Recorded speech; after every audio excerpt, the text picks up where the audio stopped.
حضرت عمر فاروق اللہ اکبر، حضرت عمر جیسا بندہ 24 لاکھ مربع میل کا حکمران، اور شاہ روم کو خط لکھ کے کہتا ہے میں منت نہیں کرتا، میں حکم دیتا ہوں۔ نہ تگڑا بندہ جنگ قادسیہ کے لیے حضرت سعد بن ابی وقاص کو بھیجا، فتوح شام پڑھ کے دیکھیں۔ حضرت عمر بڑے پریشان ہیں، اتنے دن ہو گئے کوئی رپورٹ ہی نہیں آئی۔ اب تو موبائل ہے نا، ایک ایک منٹ کی رپورٹ لیں آپ، بلکہ آپ ایک منٹ کی فوٹو لیں، آپ رپورٹ تو دور رہ گئی۔ حضرت عمر فاروق رضی اللہ تعالیٰ عنہ بڑے پریشان ہیں کہ قادسیہ میں حضرت سعد بن ابی وقاص کے ساتھ لوگ جہاد کرنے گئے، رپورٹ کوئی نہیں آ رہی۔ اتنے پریشان تھے کہ باہر نکل کے نا اس رستے پہ بیٹھ جاتے جو رستہ قادسیہ کی طرف سے آتا تھا، جو بھی آتا جاتا پوچھتے جنگ کے کیا حالات ہیں۔ ادھر جب اللہ نے فتح دے دی نا تو حضرت سعد بن ابی وقاص رضی اللہ تعالیٰ عنہ نے ایک قاصد کو خط دے کے بھیجا، کہنے لگے عمر کے پاس جاؤ، انہیں اطلاع دو کہ الحمدللہ اللہ نے اسلام کو فتح عطا کر دی۔ یہ حضرت عمر کو جا کے دینا، وہ بڑے پریشان ہوں گے۔ وہ جو اس زمانے میں اس طرح ہوتا تھا کہ کئی دور دور سے صحابہ جو دوسرے شہروں کے ملکوں کے رہنے والے ہوتے تھے وہ بھی آ کے شامل ہو جاتے تھے جہاد میں۔ کوئی ایک دفعہ مدینے آیا، کوئی 2 دفعہ آیا، پھر اپنے اپنے علاقوں میں بہت سارے لوگوں نے زیادہ دفعہ حضرت عمر کو دیکھا بھی نہیں تھا۔ وہ جو قاصد خط لے کے آیا تھا نا، اس نے ایک آدھ دفعہ دیکھا تھا، حضرت عمر بوڑھے ہو گئے، وہ پہچانتا نہیں تھا۔ ادھر سے وہ خط لے کے آ گیا، حضرت عمر مدینے سے باہر نکل کے اس روڈ پہ بیٹھے تھے جو قادسیہ سے آتا تھا۔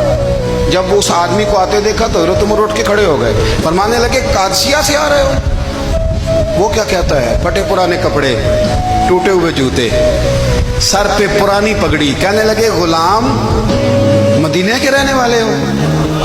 حضرت عمر کہنے لگے ہاں مدینے کا ہوں۔ کہا میں قادسیہ سے آیا ہوں، الحمدللہ اللہ نے اسلام کو فتح دے دی ہے، الحمدللہ کفر کی کمر ٹوٹ گئی ہے۔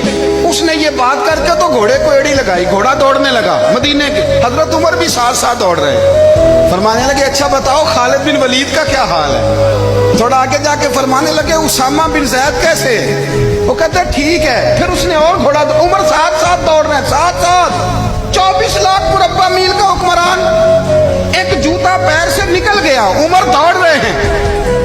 آگے جا کے پوچھتے ہیں سعد بن ابی وقاص کا کیا حال ہے؟ تو حضور وہ بھی ٹھیک ہے۔ کتنے لوگ میرے شہید ہو گئے مسلمانوں میں سے؟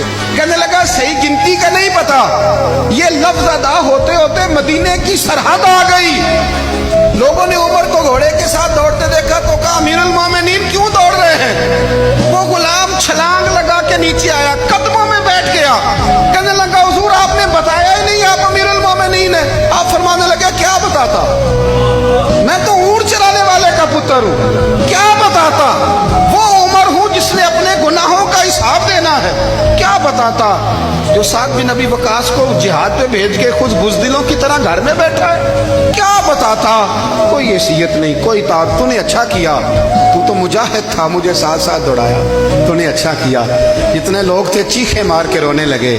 حضرت فاروق اعظم سے کہنے لگے عمر جب تک تیرے جلوے رہیں گے اللہ کامیابیاں ہی عطا فرمائے گا، جب تک تیرا رنگ رہے گا اللہ تعالیٰ نوازتا ہی رہے گا۔